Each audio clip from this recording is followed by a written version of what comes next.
নৌকার মাঝি কোথায়? কেন কি আমি নদী পার হব, ওপারে যাব। তা যান, এই জায়গায় দাঁড়ায় বকবক করতেছেন কে? মাঝি ছাড়া নদী পার হবো কিভাবে? আপনার কি আমার দেখলে মাঝি মনে হয়? এটা আমার বাপের নিজের নৌকা, নিজে সাঁতরা নদী পার হয়ে যান। যান। তুমি আমাকে পার করে দাও, যত টাকা লাগে আমি দিব। কত টাকা দিবেন? 100 টাকা। আচ্ছা ঠিক আছে, টাকা লাগবো না, আসেন।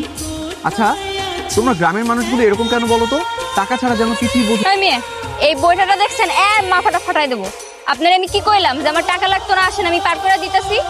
এই তোমার বংশের কেউ কি ডাকাত নাকি? হ্যাঁ, এরকম করে পড়ে যাবো? বংশের মায়া না। আরে আমি সাঁতার পারি না, পড়ে যাবো আমি। বাবা, তুমি কি নদীতে পড়ে গেছিলা? হ্যাঁ, আমি ফেলাই দিছি। তোমার শহরের পোলা আমারে তো আমি নাকি ডাকাত বংশের মায়া দিছি নৌকাতে ফেলায় নদীর মধ্যে। তাই বলে তুমি ওরে নৌকাতে ফেলাই দিবা? আরে শহরের মানুষ, সে তো সাঁতার জানে না। তো সাঁতার জানে না, এই জন্য তো বাসায় নিয়ে আইছি, এখন সামলাও। এই মেয়ে, এই তুমি এখানে কেন এসছো? আমি এ বাড়িতে কেন এসেছি আপনার কেন কমু? এটা আমার ইচ্ছা। ছেলেটা কেড়ে মায়া, ওই যে তোরে কইছিলাম না, নৌকাতে একটা পোলারে ফেলাই দিয়ে নাকানি চুবানি খাওয়াইছি। কি ভাই, কথা সত্য নাকি? তোমার বান্ধবী একটা শয়তান মেয়ে, আর তোমাকে যেন দ্বিতীয়বার এই বাড়িতে আমি আর না দেখি। আমি আমু না কেন? আমার যখন মন চায় আমি এই বাড়িতে আমু, যখন মন চায় এই বাড়িতে যাম। দেখি কে ঠেকানোর পারলে ঠেকাক। যাবো, তুইও আসতেছে।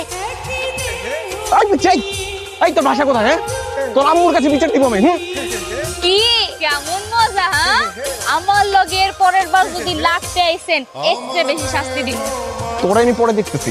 এই দাঁড়া। ধরেছিস কে? এই শয়তান মেয়ে, কোথায় তুমি? হ্যাঁ, কোথায় লুকিয়েছো? কে তুমি? আর বলবেন না আঙ্কেল, একটা ভারী বেয়াদব মেয়ে আছে এই গ্রামে। এক পিচ্চি বাচ্চাকে দিয়ে গাছের উপর থেকে আমার গায়ে হিসু করিয়ে দিয়েছে। আপনি কি এমনি আমাদের ধইরাই রাখবেন না ছাড়বেন? সরি। কি কেমন লাগে এখন? ঠিক আছে, আপনার আমি দেয়া নিব।